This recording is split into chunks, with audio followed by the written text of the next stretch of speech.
Muito bom dia, amada igreja. A graça e a paz do nosso Senhor Jesus estejam com todos vocês. Mais um domingo, dia do Senhor, onde nós podemos ouvir mais da sua palavra, aprender mais das suas sagradas escrituras e guardar o dia do qual é dele, do qual é reservado para ele, do qual nós devemos inteiramente entregar ao Senhor, desde o nosso primeiro momento que acordamos até o último momento que vamos dormir. Esse é o dia do Senhor, reservado para aprender, reservado para louvar, reservado para refletir sobre a salvação que vem do nosso Senhor Jesus Cristo. Queridos, vamos começar nossa EBD deste domingo lendo um texto que está lá em Mateus, capítulo 7, versículos 24 até o 27. Mateus, capítulo 7, versículos 24 até o verso 27, vai dizer assim: todo aquele, pois, que ouve estas minhas palavras e pratica, será comparado a um homem prudente que edificou a sua casa sobre a rocha. E caiu a chuva, transbordaram os rios, sopraram os ventos, e deram com ímpeto contra aquela casa, que não caiu, porque fora edificado sobre a rocha. E todo aquele que ouve estas minhas palavras e não as pratica, será comparado a um homem insensato, que edificou a sua casa sobre a areia, e caiu a chuva, transbordaram os rios, sopraram os ventos e deram com ímpeto contra aquela casa, e ela desabou, sendo grande a sua ruína. Queridos irmãos, nós devemos ouvir a palavra de Deus, aprendê-la e guardá-la no nosso coração, mas guardar nosso coração para que seja como uma terra fértil que dê frutos, e sejamos comparados ao homem sensato que edificou a sua casa na rocha, para que quando venham os momentos difíceis da vida, quando venham as dificuldades, quando tudo acontecer lá fora, nós estejamos fortes no Senhor para guardar, para edificar e para edificar a nossa casa e todos os nossos irmãos, nossos queridos, nossos familiares. Vamos orar? Senhor Deus, nós te agradecemos, ó Pai, por esta manhã bendita, onde o Senhor está conosco como igreja. Obrigado, ó Deus, por podermos estar reunidos, ó Deus, mesmo de maneira virtual. Obrigado, ó Pai, pelos meus irmãos que estão nas suas casas, ouvindo, ó Pai, mais esta aula. Que o Senhor possa nos abençoar, nos dar grande alegria, ó Deus, de estar contigo, nos dar grande alegria de estar aprendendo, ó Deus, a sabedoria que vem do alto. Fica conosco, ó Deus, em nome e por amor de Jesus. Amém. Amém. Vamos cantar um louvor agora, ajudados e dirigidos pela equipe de cânticos da igreja.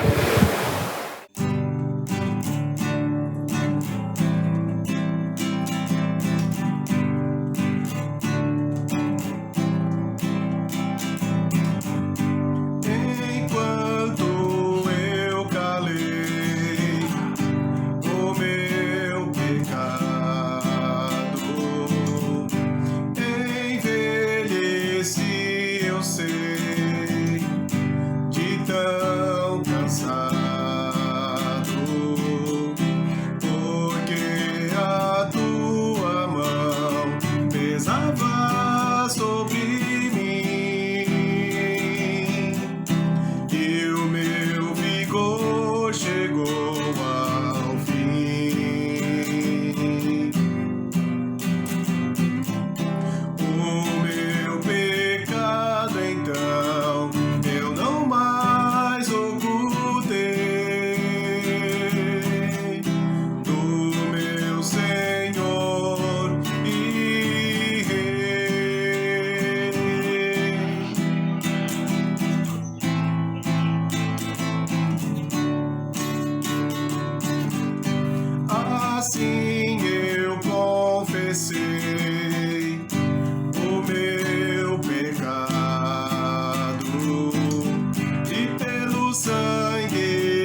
estejam comigo, e todos a uma exaltemos teu nome, teu glorioso nome. Alegra-se no Senhor a minha alma. Muito bem, queridos irmãos, hoje nós temos uma alegria de comemorar o Dia dos Pais e vamos ter agora uma homenagem da igreja para os nossos pais. Deixo aqui um simples versículo de Efésios, capítulo 6, que diz: Filhos, obedecei vossos pais no Senhor, pois isto é justo. Honra a teu pai e a tua mãe, que é o primeiro mandamento com promessa, para que te vá bem e seja de longa vida sobre a terra. E o texto ainda dá uma palavra aos pais: e vós, pais, não os provoqueis vossos filhos a ira, mas criai-os na disciplina e na admoestação do Senhor. Pais, Deus abençoe as suas vidas, que vocês possam ser fiéis a Deus para criar seus filhos, em nome de Jesus. Vamos para a homenagem? Meu papai, sim, você é um homem que tem muita fé. Deixou tudo para trás pra seguir só o caminho que Deus faz. Meu papai, sim, você é um homem que tem muita fé. Deixou tudo para trás pra seguir só o caminho que Deus faz. Papai, sei que sou filho da promessa. Deus quem me deu pra você e deu você pra mim, e deu você pra mim. Eu aprendi a sempre obedecer, mesmo quando não entender. Assim como você segue o caminho de Deus mesmo sem ver. Deus um dia prometeu uma herança bem maior do que em seus sonhos, bem mais que as estrelas que estão no céu. Deus um dia prometeu uma herança bem maior do que em seus sonhos, bem mais que as estrelas que estão no céu. Papai, sei que sou filho da promessa. Deus quem me deu pra você e deu você pra mim, e deu você pra mim. Eu aprendi a sempre obedecer, mesmo quando não entender.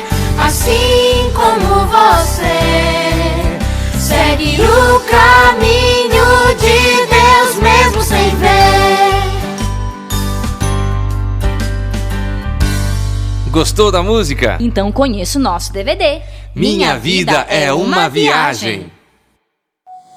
Meu papai, sim, você é um homem que tem muita fé.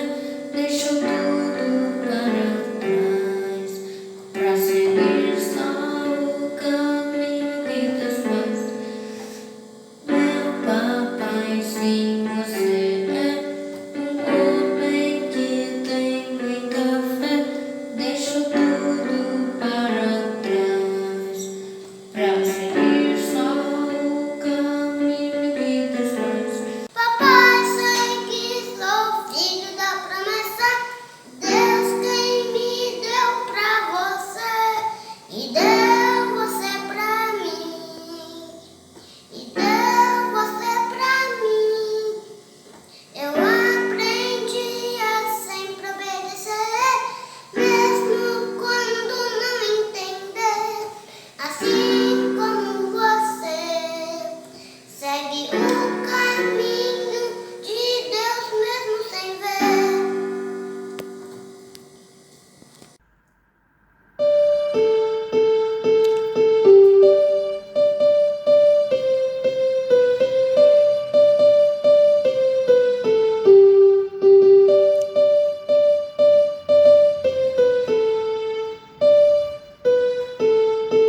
Abençoe os nossos pais, Senhor, os ajuda, os abençoa, perdoa os seus pecados, Senhor, os livra do mal, os dá sabedoria.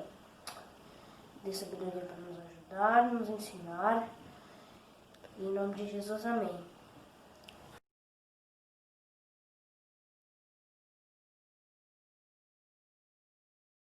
Muito bem, queridos. Vamos agora então para conhecer os nossos aniversariantes da semana. Só temos 2 que completam anos hoje, pela graça de Deus. Vamos conhecê-los.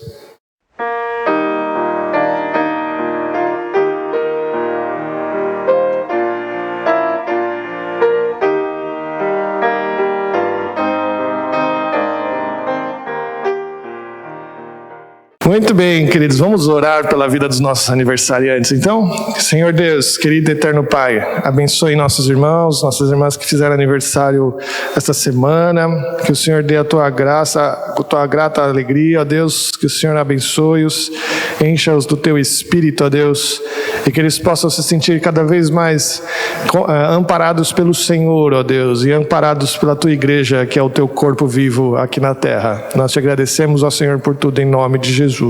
Amém. Amém.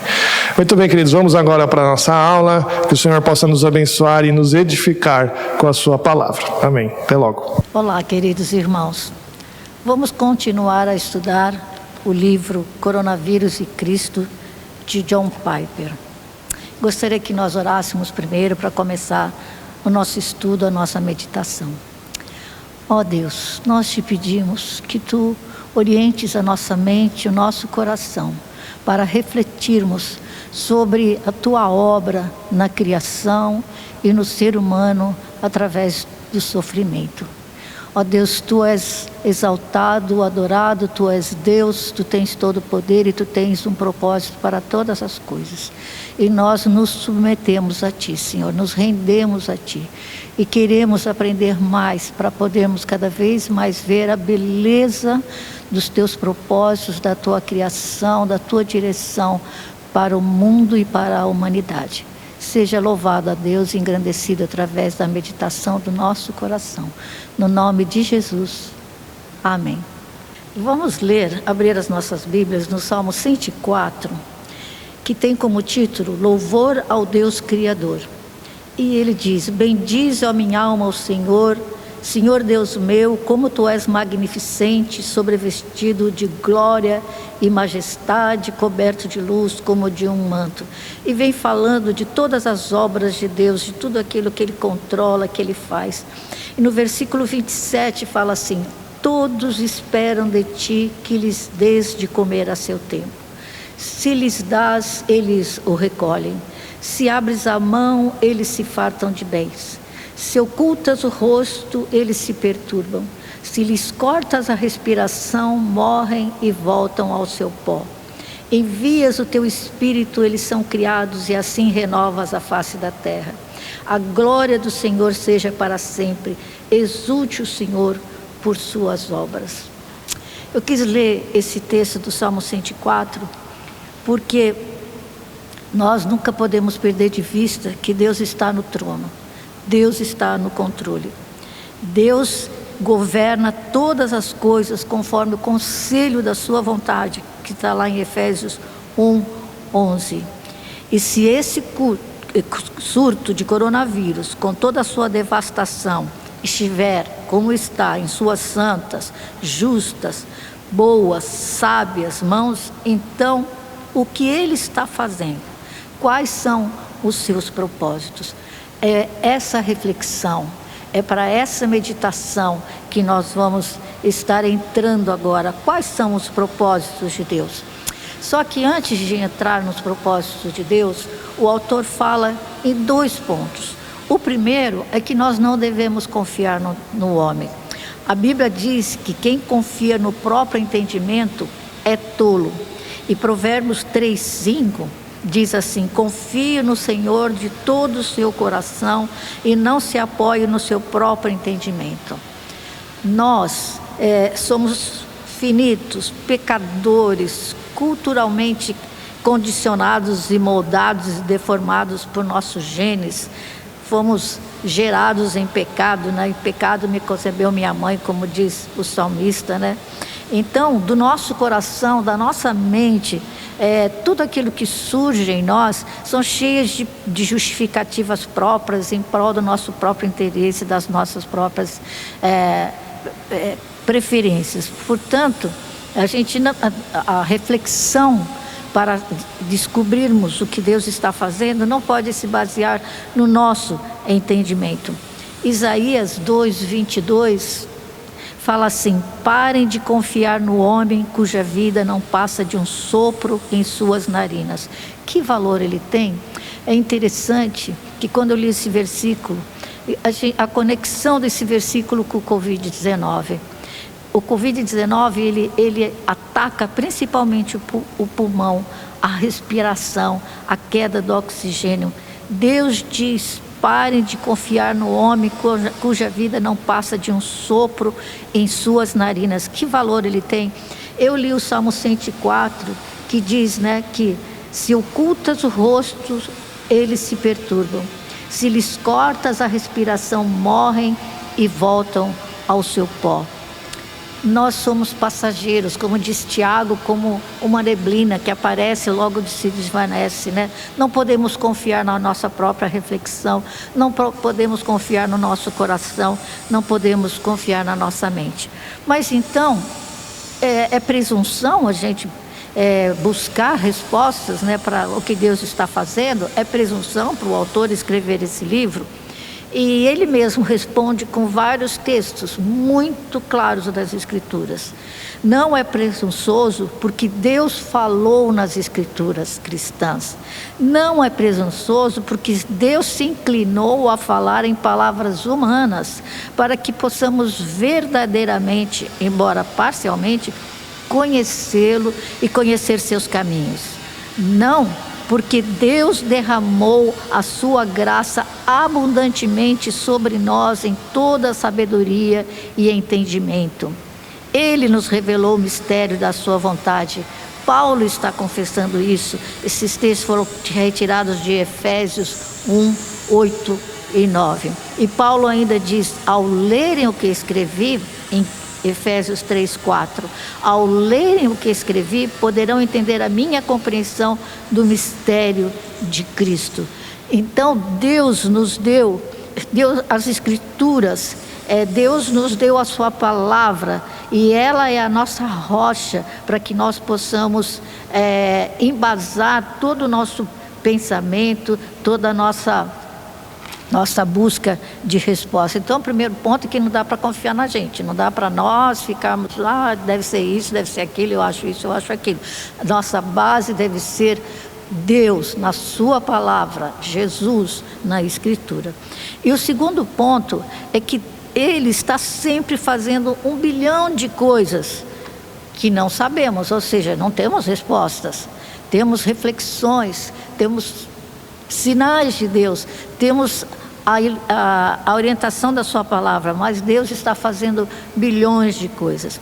O Salmo 40, versículo 5, vamos ler aqui, Salmo 40, versículo 5, fala assim: são muitas, Senhor Deus meu, as maravilhas que tens operado e também os teus desígnios para conosco. Ninguém há que se possa igualar contigo. Eu quisera anunciá-los e deles falar, mas são mais do que se pode contar. Deus está fazendo muito mais do que se pode falar ou de que se possa contar, né? Então, seus desígnios com o coronavírus não são apenas incontáveis, mas também são inescrutáveis. Romanos 11, 33, aquela adoração de Paulo no final de toda a sua explanação sobre soberania de Deus, sobre eleição, sobre predestinação. Nossa, depois de tudo isso, ele fala assim: ó profundidade da riqueza, tanto da sabedoria como do conhecimento de Deus, quão insondáveis são os seus juízos e quão inescrutáveis os seus caminhos. Quem, pois, conheceu a mente do Senhor, ou quem foi o seu conselheiro? E aí Paulo vai dizendo, ou seja, os propósitos de Deus são inescrutáveis. mas a palavra de Deus foi escrita para ser entendida, para ser meditada, através da ação do Espírito Santo, através da obra do Senhor Jesus, através da obra completa de Deus em nós. Romanos 5, 3 a 5, Paulo fala sobre a inevitabilidade do sofrimento humano. Romanos 5, 3 a 5, deixa eu ler aqui, vamos ler juntos. Ele está falando sobre a justificação pela fé e paz com Deus. E não somente isso, mas também nos gloriamos nas próprias tribulações, sabendo que a tribulação produz perseverança, a perseverança, experiência, e a experiência, esperança. Ora, a esperança não confunde, porque o amor de Deus é derramado em nosso coração pelo Espírito Santo que nos foi outorgado. Mas também nos gloriamos nas próprias tribulações, sabendo que a tribulação produz perseverança. Sabendo, no livro ele coloca em negrito, sabendo. A leitura da palavra, a leitura das situações, dos acontecimentos, devem ser refletidos, devemos usar a inteligência que Deus nos deu, a capacidade que Ele nos deu, através da ação do seu Espírito. As Escrituras foram registradas para que possamos saber as coisas que Deus revelou. Isso é tão bonito, porque Deus nos deu inteligência, capacidade para meditar, para refletir, para concluir. Nós temos que colocar isso em prática, e Paulo fala muito, ele fala lá também, sabemos que todas as coisas cooperam juntamente, sabemos, usando a nossa capacidade mental que Deus nos deu, né? E Deus, as Escrituras foram registradas para que possamos saber as coisas que Deus revelou, especialmente sobre o sofrimento, né? Então, inescrutável significa que Deus está sempre fazendo muito mais do que podemos ver. Mas mesmo o que podemos ver, não teríamos visto se Ele não tivesse revelado. O coronavírus exige realidades difíceis, não imaginações fáceis. A rocha sob os nossos pés, é nela que devemos basear a nossa reflexão, a nossa busca de respostas, né? Jesus falou lá em Lucas 12, vamos abrir aqui, Lucas 12, 56 e 57, sobre essa utilização do entendimento, do saber. Jesus estava fazendo uma reprimenda para com a geração. Lucas 12, 56 e 57. O texto chama-se Os Sinais do Tempo. Hipócritas, sabeis interpretar o aspecto da terra e do céu, entretanto não sabeis discernir esta época? E por que não julgais também por vós mesmos? Jesus está falando para eles, vocês conseguem discernir quando é época de plantar, quando é época de colher, o vento, as chuvas, mas vocês não conseguem refletir ao ponto de discernir essa época. E que época era essa? A época em que o Filho de Deus se fez homem, que veio habitar entre nós, cheio de graça e de verdade. A sua glória, a sua presença, o cumprimento das profecias. Eles não refletiam, e eles eram herdeiros de toda a profecia e não conseguiam discernir, né? Jesus é muito duro com eles, né? Com as multidões, né? Vocês não sabem discernir essa época. Então, nós temos que buscar que Deus nos ajude a discernir, a entender através da sua palavra, né? E o objetivo aqui é que a gente possa estar vendo todas as coisas, julgando todas as coisas e vendo o que é bom. A primeira resposta sobre o que Deus está fazendo com o coronavírus, ele coloca assim, queria que vocês tivessem o livro ou que vocês estivessem no celular ou no notebook. Resposta número 1, ilustrando o horror moral, capítulo de número 6. Deus está dando ao mundo, no surto do coronavírus, assim como em todas as outras calamidades, uma ilustração física do horror moral e da feiura espiritual do desdenhoso pecado. Eu vou repetir. Deus está dando ao mundo, no surto de coronavírus, assim como em todas as outras calamidades, uma ilustração física do horror moral e da feiura espiritual do desdenhoso pecado. De fato, o pecado é o motivo de toda a miséria física existir. Vamos voltar lá para Gênesis 3, onde nós temos a queda do homem. O texto é longo, né? Que Deus deu a ordem, e aí Satanás vem, coloca a ordem em dúvida para Eva, e Eva se deixou tentar, e se deixou levar, desobedeceu a Deus e deu para o seu marido, né? Mas aí quando nós começamos a ver, no versículo 14 diz assim: então o Senhor Deus disse à serpente: visto que isso fizeste, maldita és, começam as maldições, maldita és entre todos os animais domésticos, e o és entre todos os animais selváticos, rastejarás sobre o teu ventre, e comerás pó todos os dias da tua vida. Depois vem a promessa de Jesus, né? Depois do versículo 16, disse a mulher: multiplicarei sobremodo os sofrimentos da tua gravidez, em meio de dores dará à luz filhos, o teu desejo será para o teu marido e ele te governará. E Adão, que era o cabeça, que Deus tinha colocado como o cabeça da criação, na gerência da terra, visto que atendeste a voz de tua mulher, e comeste da árvore que eu te ordenara não comesses, maldita é a terra por tua causa, em fadigas obterás dela sustento durante os dias da tua vida.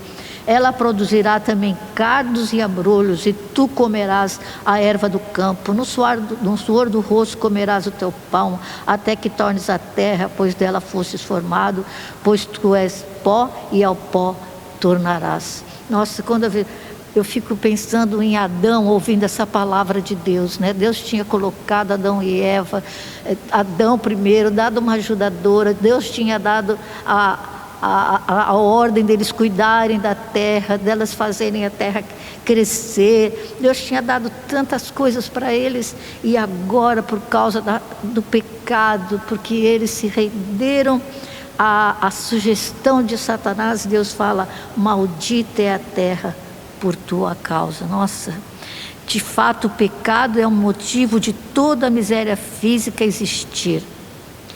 O mundo está quebrado desde então. Toda a sua beleza está entrelaçada com o mal, com desastres, com doenças e com frustrações.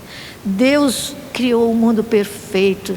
Nós já ouvimos tantas vezes, cada vez que Deus criou alguma coisa, a luz, a escuridão, o mar, Deus viu tudo que havia feito e eis que era muito bom. Mas desde a queda da humanidade no pecado até os dias de hoje, a história, mesmo com todas as suas maravilhas, é uma esteira transportadora de cadáveres. Quem gosta de história, realmente, e quando você entra não só nas pandemias, não só nas grandes crises, mas nas guerras, você vê que realmente, mesmo com todas as suas maravilhas, a história é uma esteira transportadora de cadáveres. A queda trouxe o juízo de Deus. Nós acabamos de ler, Deus amaldiçoou a terra, né? Nós já vamos ver aqui por que Deus amaldiçoou a terra também, não só Adão e Eva e a sua descendência, né? Vamos abrir em Romanos 8:20. O livro de Romanos fala muito sobre essa questão do pecado de Adão, de Jesus. Romanos 8:20 fala assim, vamos começar no 18, os sofrimentos do presente e as glórias do porvir. Porque para mim, tenho por certo que os sofrimentos do tempo presente não podem ser comparados com a glória a ser revelada em nós. Aleluia, né? A ardente expectativa da criação aguarda a revelação dos filhos de Deus, pois a criação está sujeita à vaidade não voluntariamente, mas por causa daquele que a sujeitou, na esperança de que a própria criação será redimida do cativeiro da corrupção para a liberdade da glória dos filhos de Deus. Porque sabemos que toda a criação, a um só tempo, geme e suporta angústias até a morte, até agora. O pecado é o motivo de toda a miséria física existir. A terra, a criação, todo o universo, foi submetido à vaidade, ao cativeiro, à corrupção. Essas são imagens de devastação e misérias globais desde que o pecado entrou no mundo. Se você já leu Gênesis, se você foi seguindo, lendo Êxodo, se você vai seguindo a história bíblica, nós vamos vendo a devastação, as misérias globais desde que o pecado entrou no mundo. E essa devastação é o julgamento de Deus, A criação está sujeita à vaidade. Deus sujeitou todas as coisas por causa daquele que a sujeitou, porque na verdade Satanás sujeitou a terra à vaidade, ao cativeiro da corrupção. Adão sujeitou, mas Deus sujeitou em esperança. No versículo fala assim: pois a criação está sujeita à vaidade, não por sua própria vontade, mas por causa daquele que a sujeitou, na esperança de que a própria criação será libertada do cativeiro da corrupção para a liberdade da glória dos filhos de Deus. Nós vemos então que a terra está sob maldição, sob juízo de Deus.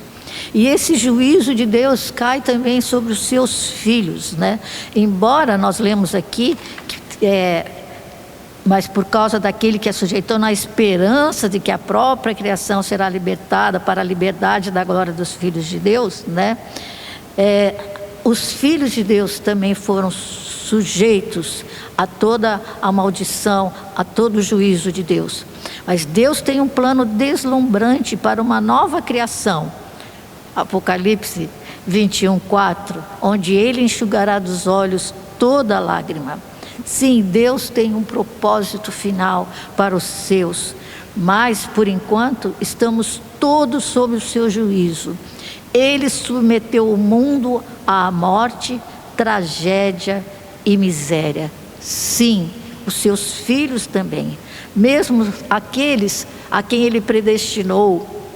Ele vai na sequência de Efésios 1, aqueles a quem Ele predestinou para adoção, Efésios 1:5, redimiu pelo sangue do seu Filho, Efésios 1:7, designou para a vida eterna, Efésios 1:18. Até mesmo nós sofremos e morremos por causa do juízo de Deus na queda.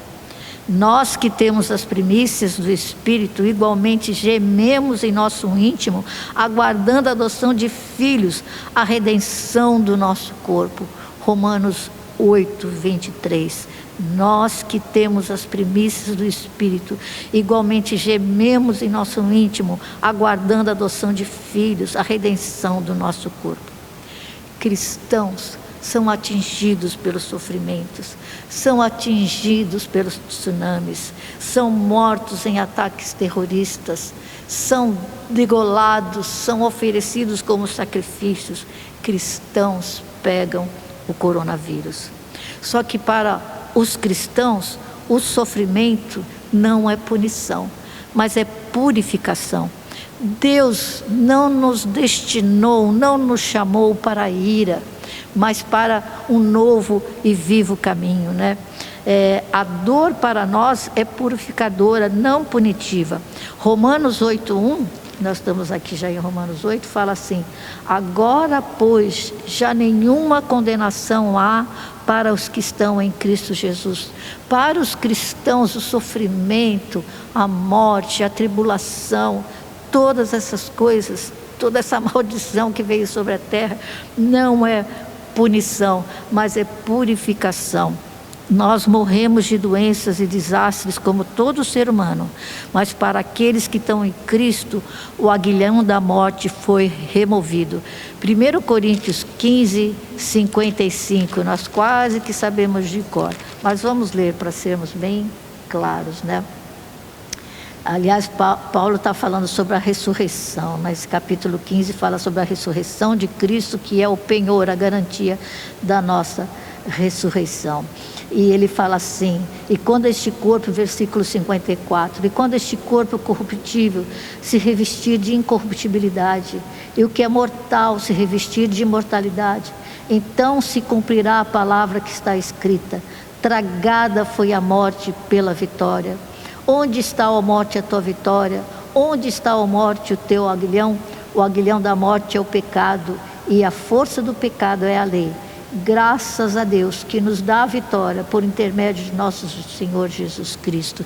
Sim, para aqueles que estão em Cristo, o aguilhão da morte foi removido. Morrer é lucro. Filipenses 1:21, Paulo no seu testemunho, ele fala assim, né, que ele prefere muitas vezes estar com Cristo do que continuar vivendo. Ele fica nesse dilema porque ele tem muito trabalho ainda para fazer, né? Ele fala assim, versículo 21, porquanto para mim o viver é Cristo e o morrer é lucro. Entretanto, se o viver na carne traz fruto para o meu trabalho, já não sei o que hei de escolher. Então ele fala, ora, de um lado, estou constrangido, tendo desejo de partir e estar com Cristo, o que é incomparavelmente melhor, no versículo 23. Então, para os cristãos, para aqueles que estão em Cristo, o sofrimento, o julgamento de Deus não é para punição, mas é para purificação, exatamente.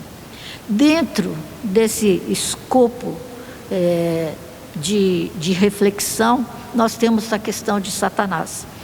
E quando nós rastreamos as misérias deste mundo, né, o juízo de Deus, não podemos fechar os olhos para o fato de que Satanás está muito envolvido com nossa miséria global. Aliás, ele está envolvido desde o começo com Adão e Eva. A Bíblia chama Satanás de o Deus deste mundo, 2 Coríntios 4:4. 2 Coríntios 4:4. Eu espero que você esteja abrindo a sua Bíblia aí, né? Nos quais o Deus deste século cegou o entendimento dos incrédulos para que lhes não resplandeça a luz do Evangelho da glória de Cristo, qual a imagem de Deus. Satanás cegou o entendimento, o Deus deste século cegou o entendimento dos incrédulos.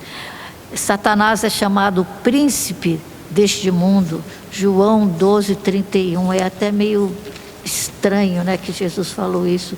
João 12:31, chegou o momento de ser julgado este mundo, e agora o seu príncipe será expulso. Ele é chamado de o príncipe da potestades do ar, Efésios 2:2. Hoje eu estou com a língua enrolada. Efésios 2:2. Nos quais andastes outrora, segundo o curso deste mundo, segundo o príncipe da potestade do ar, do espírito que agora atua nos filhos da desobediência. Ele tem sido um assassino desde o princípio, João 8:44. Jesus novamente fala isso. Vós sois do diabo, que é vosso pai, e quereis satisfazer-lhe os desejos. Ele foi homicida desde o princípio e jamais se firmou na verdade, porque nele não há verdade. Quando ele profere mentira, fala do que lhe é próprio, porque é mentiroso e pai da mentira, assassino desde o princípio. Ele aprisiona e oprime com muitas doenças. Lucas 13:16. Lucas 13:16. Por que motivo não se devia livrar deste cativeiro em dia de sábado esta filha de Abraão, a quem Satanás trazia presa há 18 anos, a cura de uma enferma, né? Atos 10, 38. Opa! Como Deus ungiu a Jesus de Nazaré com o Espírito Santo e com poder, o qual andou por toda parte fazendo bem e curando a todos os oprimidos do diabo, porque Deus era com ele. Meus irmãos, eu sei que são muitos textos, mas eu gosto, quando eu quero estudar alguma coisa, eu gosto de ler e reler e voltar. Eu li essa lição, ouvi inúmeras vezes, para gravar no coração, para ter conhecimento, para poder refletir, não com a minha mente, mas com a mente do Senhor. E esse é o objetivo de ler os textos, de fazer essa reflexão também sobre a atividade de Satanás, fechando os olhos, cegando os incrédulos, colocando as pessoas cativas em enfermidades, aprisionando com doenças e tantas outras coisas. Mas Satanás está preso em uma coleira. A coleira está nas mãos de Deus. Ele não está livre, ele não é onipotente, onipresente, ele não pode fazer as coisas de acordo com a sua vontade. Ele não age sem a licença de Deus, ele age apenas com a permissão de Deus, com limitação. Nós sabemos isso de uma forma muito clara na história de Jó. Satanás teve que pedir a Deus permissão, primeiro para tocar nas suas propriedades, depois para tocar nos seus filhos e depois para tocar na sua carne. Satanás age apenas com permissão e limitação. Deus decide em última instância a extensão do dano de Satanás. Gente, Deus decide em última instância a extensão do dano de Satanás. Ele não está separado do juízo de Deus. Satanás não está separado do juízo de Deus. Ele os serve, mesmo que involuntariamente. Satanás só faz aquilo que Deus permite, e o que ele faz tem os propósitos que Deus permite. Então,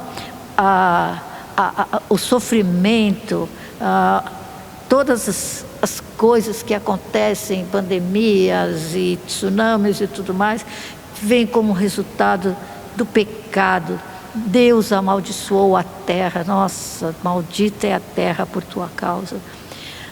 Essa maldição, esse juízo de Deus cai também sobre os cristãos. Sim, aqueles que foram chamados, aqueles que foram escolhidos, eles também são atingidos, eles também sofrem e eles também pegam o coronavírus. Mas para os cristãos, o sofrimento não é punição, mas é purificação. A dor para nós é purificadora, não punitiva. Agora, pois, já não existe nenhuma condenação para os que estão em Cristo Jesus. Então, a questão-chave agora é a seguinte: por que Deus trouxe um juízo físico ao mundo por um mal moral? Adão e Eva desafiaram a Deus. Seus corações se voltaram contra Deus.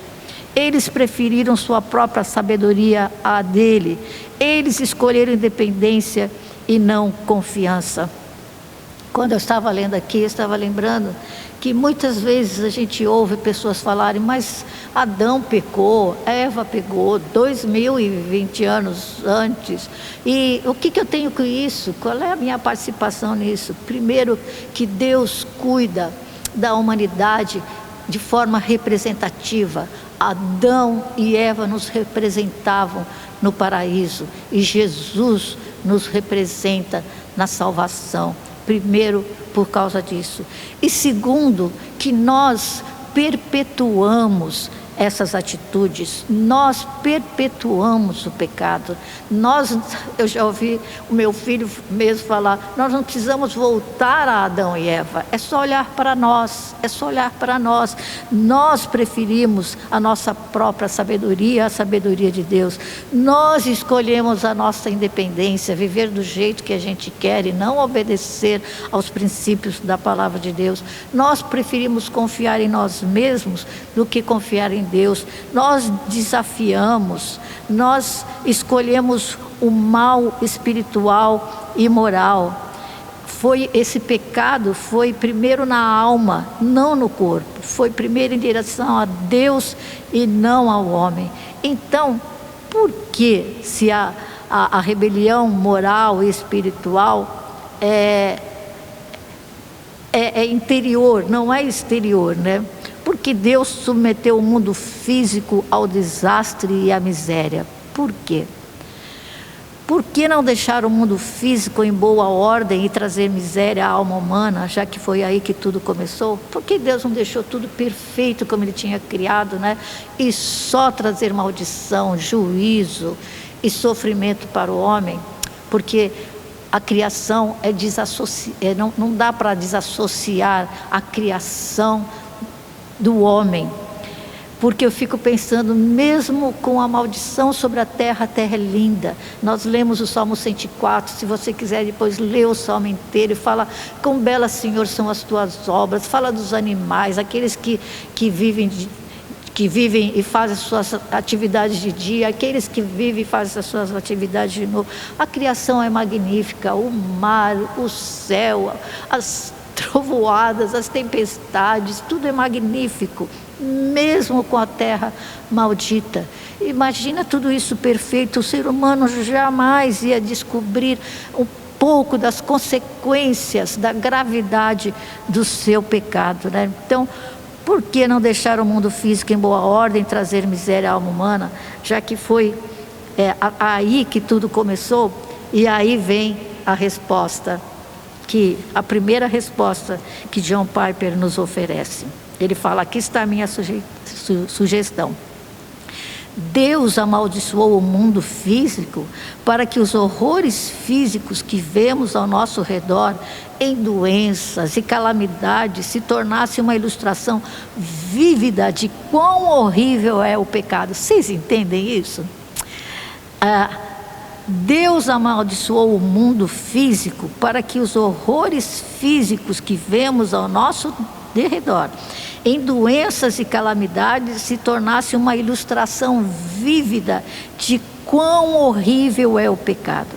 Em outras palavras, o mal físico é uma parábola, um drama, uma sinalização que indica o ultraje moral de rebelar-se contra Deus. Isso aqui é muito profundo, eu sei. E eu sugiro que você pense mais um pouquinho depois, leia. Eu já falei para vocês que tem a leitura no YouTube, é só você pôr lá o título do livro, nome do autor.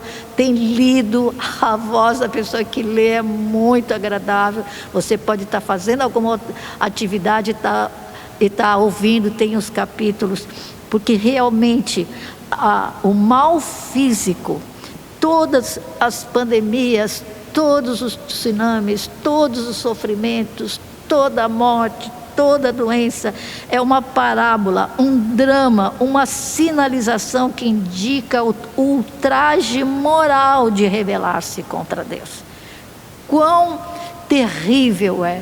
Quão terrível foi a postura de Adão e Eva, quão terrível a nossa postura de não aceitarmos a soberania de Deus, de não aceitarmos a sua bondade para conosco, de não nos inclinarmos, de não nos rendermos.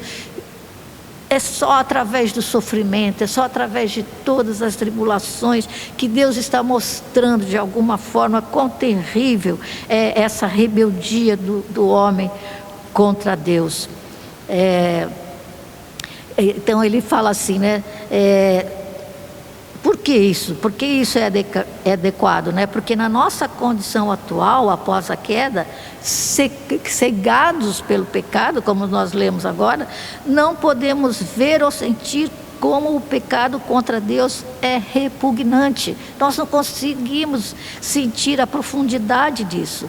Dificilmente alguém no mundo sente o horror de preferir outras coisas a Deus.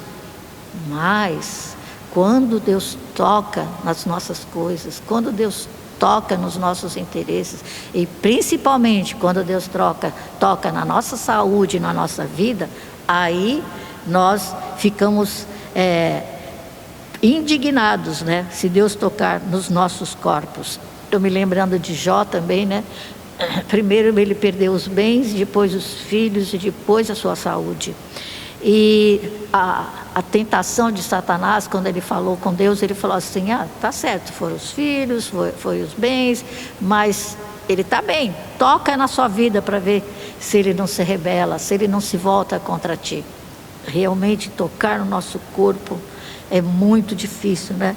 Podemos não nos entristecer pela maneira como desprezamos a Deus todos os dias em nossos corações, mas deixe o sofrimento tocar no nosso corpo, deixe o coronavírus vir e ameaçar nosso corpo, e ele tem nossa atenção. Eu acho muito interessante, porque no texto do autor ele fala assim: será que no meio do sofrimento e das dores Deus consegue a nossa atenção? Deus consegue a atenção da humanidade? As pessoas param para pensar o que está acontecendo, porque essas coisas estão acontecendo, que objetivo tem isso? Achei muito interessante que ele fala: mas deixe o coronavírus vir e ameaçar nossos corpos, e ele tem a nossa atenção. Terá? Fica aí a pergunta. A dor física é a trombeta de Deus para nos dizer que algo está terrivelmente errado no mundo. No livro de Apocalipse, as trombetas são sinais de Deus, anúncios de Deus, do juízo, porque os males que acontecem não são sobre toda a terra, são por partes da terra. As trombetas são toques de Deus, sinais de Deus para nos dizer que algo está terrivelmente errado no mundo. Doença e deformidade são ilustrações de Deus no reino físico, de como é o pecado no reino espiritual. São avisos, são alarmes para nos despertar para o horror moral e a feiura espiritual do pecado contra Deus. Que todos pudéssemos ver e sentir quão repugnante, quão ofensivo, quão abominável é desprezar o nosso Criador, duvidar dele, ignorá-lo, menosprezá-lo e dar-lhe menos atenção em nossos corações do que damos a coisas tão ínfimas. Aqui ele fala assim: damos ao estilo dos nossos cabelos. Se nós pudéssemos, através desses sofrimentos, através das situações de tribulação da nossa vida, através das coisas que acontecem ao nosso redor e até no mundo, porque hoje, no mundo globalizado, o que acontece na China, digamos nós, né? Acontece daqui rapidamente. O vírus que apareceu na China no fim de dezembro, no começo de janeiro, fevereiro, ele já estava na Europa, ele já estava chegando aqui, ele já estava viajando o mundo. Se essas coisas pudessem nos trazer de joelhos diante de Deus, reverenciando, reconhecendo que Ele é o Criador, e reconhecendo que nós somos pecadores, que agimos contra Ele, que duvidamos, que ignoramos, que menosprezamos e damos menos atenção do que a qualquer outra coisa. Gente, essa é para a nossa geração, a geração do entretenimento, a geração das coisas cheias de luzes, cheias de cores, cheias de brilho, como se a vida fosse uma festa. Deus não quer que a gente viva nessa ilusão e morra eternamente na ilusão de que tudo é uma festa e de que tudo vai dar certo e que Deus é um Papai Noel que vai trazer o presente no final. Não, Deus, através do sofrimento, das guerras, das pandemias, do sofrimento pessoal, está trazendo as suas trombetas de que algo está terrivelmente errado no mundo e que nós devemos nos curvar, olhar para Ele, dar a Ele a nossa atenção. Então, nós podemos clamar para escapar da penalidade do pecado. Sim, podemos clamar para escapar da morte eterna, para escapar do juízo final de Deus. Mas será que veremos e odiaremos a feiura moral e desdenhosa do pecado? Será que veremos e odiaremos a feiura moral e desdenhosa do pecado? Será que temos olhos para isso? Será que temos sensibilidade para isso? Será que deixamos o Espírito Santo agir de forma que enxerguemos a feiura do pecado, né? E aí ele termina falando assim: se não o fizermos, não será porque Deus não forneceu retratos vívidos disso na miséria física.